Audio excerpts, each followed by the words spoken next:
নমস্কার বন্ধুরা, DAC Indian আর্টে তোমাদেরকে স্বাগত। আজ দেখাবো একটা কার্টুন এবং ফুল, সূর্য দিয়ে একটি গুড মর্নিং ছবি।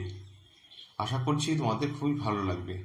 তার আগে বলি, যারা এই ছবিটি ইউটিউবে দেখছো তারা লাইক করে সাবস্ক্রাইব করো এবং বেল আইকনটি প্রেস করে দিও, কেন পরবর্তী ভিডিও নোটিফিকেশন তোমার কাছে গিয়ে পৌঁছে যায়। আর যারা ফেসবুকে দেখছো তারা লাইক কমেন্টস করে দিও আর ফলো করে নিও। দেখো, আমার কার্টুনটি হয়ে গেল। এবার একটি আমি ফুল আঁকছি। এবার কালারটা তোমরা নিজের মতো করে নিও, যদিও আমি এটা স্কেচে দেখিয়েছি। ফুলটা লাল করতে পারো, পাতাগুলো সবুজ করতে পারো, সূর্যটাকে হলুদ করে দিতে পারো। এইভাবে তোমরা নিজের খুশির মতো করবে। আর কার কেমন লাগছে ছবিটা কমেন্টসে একটু জানিয়ে দিও।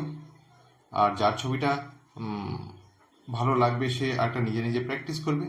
পুরো ভিডিওটি দেখার জন্য তোমাকে অসংখ্য ধন্যবাদ জানাই।